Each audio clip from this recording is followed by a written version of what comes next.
Well, hello and welcome to another episode of Kuma's Kitchen. And this episode all was sparked because a friend of mine was over in Los Angeles and he posted pictures of himself at Phillippe's. Now, you don't know Phillippe's, it's downtown LA. My brother introduced me to it decades ago, a fantastic place. And it, or another place, there's a big argument between the two. And two people, two different restaurants in LA, say that they are the originators of the French dip sandwich. I'm going to go with Phillippe because I love Phillippe's. I wish I could go back there. I saw my friend eating there. I was envious because I haven't been to LA for a long, long time. So I decided to make some. But, as you know, I never do things exactly the way they are. So, and I think I've done a French dip on here once before, a couple of years ago. So what I did today was I made pork and Gruyere French dip. First of all, I decided let's go to the pork. It has more flavor. Some Gruyere in there just to really kick that flavor. And it makes for fantastic juice when I make this also. It's good. What you do with a French dip, if you've never had one, well, you take it, you dip it into the hot juice. The juice should be hot. I mean, it's great that way. And then you bite it. It's a bit messy, so I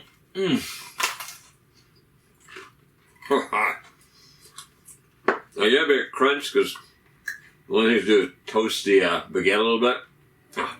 Oh, it's great. Yeah. The flavor of the pork and the Gruyere and then the juice there. Let's go in the kitchen and make this right now.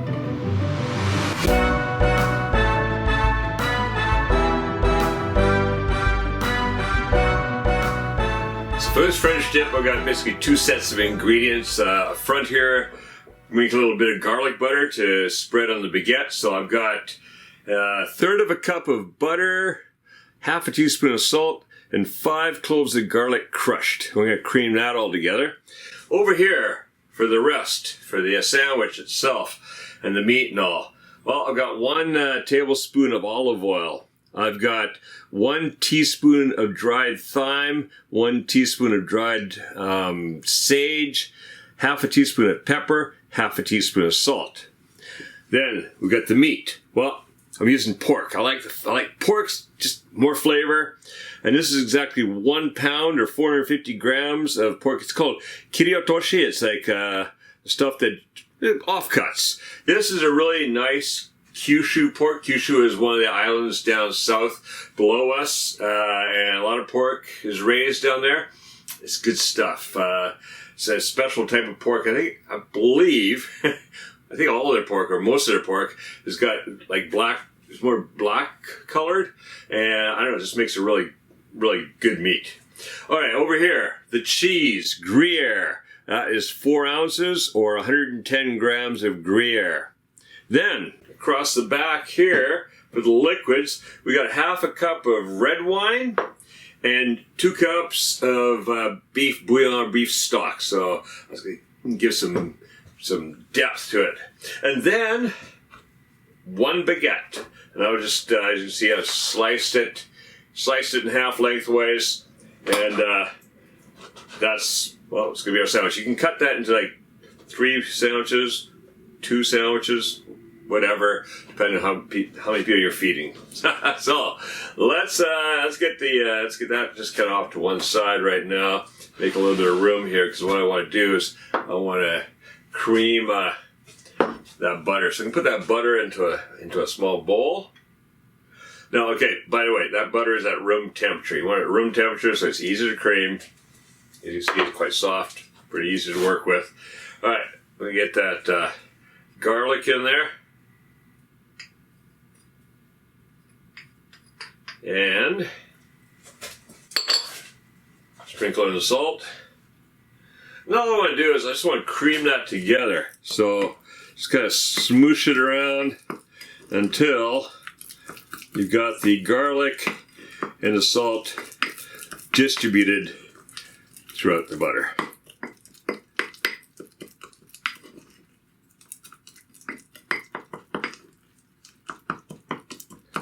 And that's looking pretty good.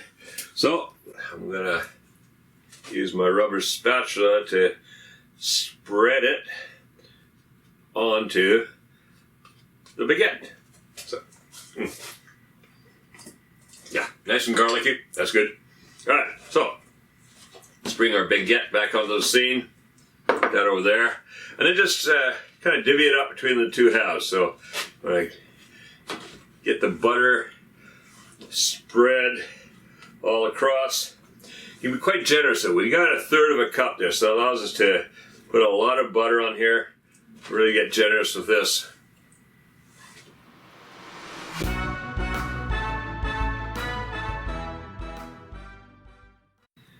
All right, that is looking great. Now, what I'm going to do with these, I'm going to go in the oven over there. Oh, there's a bit of that left in here. Not good stuff. I'm going to go in the oven over there under the broiler. And all I want to do is just broil it long enough to melt the butter and just slightly, you know, get a slightly little bit of toasting to that top surface. That's about it. So, going to put those in the oven. Be back here in a minute. We're going to get started on the rest of the sandwich. Alright, so I got those in the oven. They barely fit in my small Japanese oven. Alright, so what I'm going to do now, I'm going to grab a bowl. I'm going to throw the seasonings in there.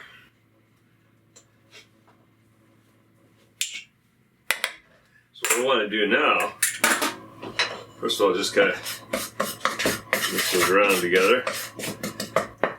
What I do now is I want to dredge that meat in there. So in goes the pork. Just gonna mix it around just a little bit, get that salt, pepper, and the herbs spread across the meat. Doesn't have to be perfect or anything. It's all going to mix around a bit when you're cooking it too. Alright, so that's looking good. I got a little spread across there. I'm happy. Alright, what I'm going to do now, get the olive oil in here. Now notice I'm using this deep pot here. This is the one with the big heavy bottom. This is that one that I was given. Fantastic pot. I really like it because the even heating. And the reason I'm using it today instead of my fry pan is because we're going to be adding liquids in afterwards too, so I don't think that's going to quite make it in the frying pan. So right now it's going to be used like a frying pan because we're just going to fry up that meat. So bring that up on medium heat. Alright, get that meat in there. And now I'm going to cook that for about 8 to 10 minutes. Just want to get that meat started, brown it a little bit, and then we're going to add in the liquids. We'll see you back here shortly.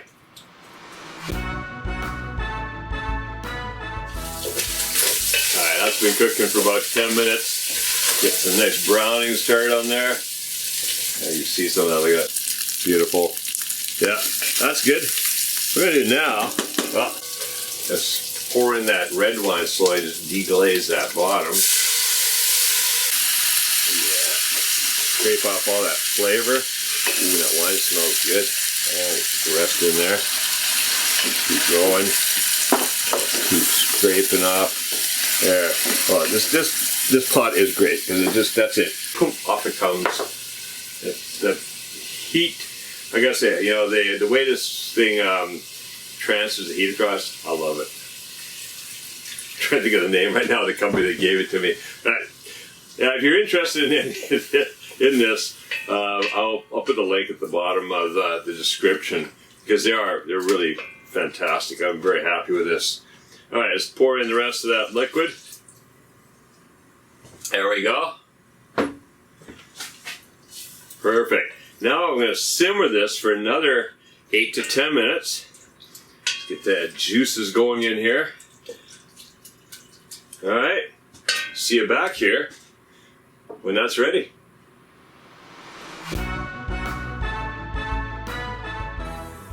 Alright, just went about 8 minutes. That meat's well done. I don't want to cook off too much of that liquid. Keep some of that. we're going to be using that in the juice. All right, so as you can see here, sorry about that. As you can see here, the baguettes came out really nice. There's a little browning. And a couple of minutes. It depends really on your broiler as to how much time it's going to need underneath there. Mine takes a bit longer because it's not one of those high heat broilers. All right, so what I'm going to do now, I've got a pair of tongs here. Turn that heat off. I'm going to start taking the meat out of there. A little bit of juice left on there, that's fine. That's going to soak down into the bread. So just kind of pile it on the bread until we got ourselves a nice sandwich. And we're going to make a mess of the counter, but that's okay.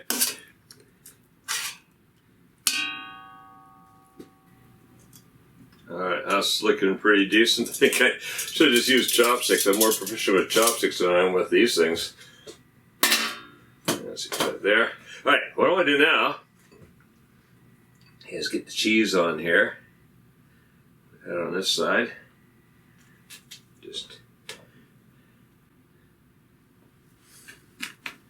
And we may not need the whole 4 ounces. Let's just see what fits on the baguette. This is a bit of a narrower baguette than I usually get from them, so that's a bit smaller than the usual. Yeah, it's going to be about it. It's going to be a little bit of Gruyere left over, I think. That's all right. We're going to eat that as is. Yeah, if you can't fit it all on, don't force it. Okay, what I'm going to do now, that is going to go back in that oven just for a couple of minutes, just till the cheese melts. Just to melt the cheese down a bit so it's all going to stick together nicely. See you back here shortly. Now we're going to start spooning out. Actually, while that's doing that, I'm going to spoon out some of that juice into a couple of these, because that's perfect for dipping into. Alright, I'll see you back here shortly.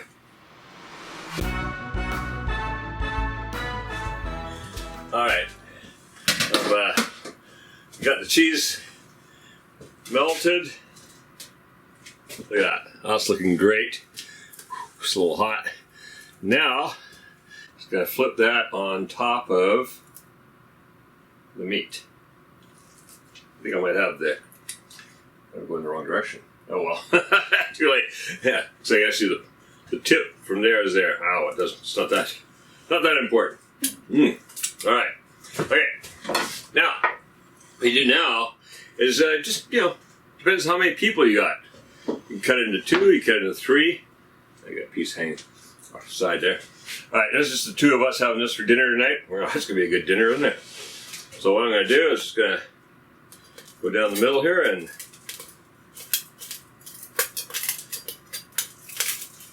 I just sharpened this knife and shouldn't have cut rocks with it. There we go. All right. Cut it into 2 pieces. There you go. You have that. You take this, you dip it in that juice.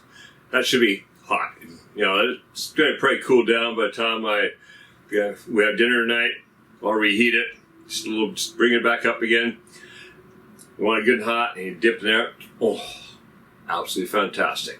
Alright, go. Make cooking fun again with Kuma's Kitchen. Alright, if you like this recipe, stick around and check out the rest of the original Kevin Ryan recipes here on the Kuma's Kitchen channel. And, if you haven't yet, make sure you subscribe and you click that notification bell so you don't miss out on any, because I got something new cooking up here in the kitchen every week. Also, if you're not yet a patron, hey, consider becoming one, because, patrons get extra stuff, get extra love. Check it out. Patreon.com, Kuma's Kitchen. That's links down below. All right, now go make this. And again, make cooking fun again with Kuma's Kitchen.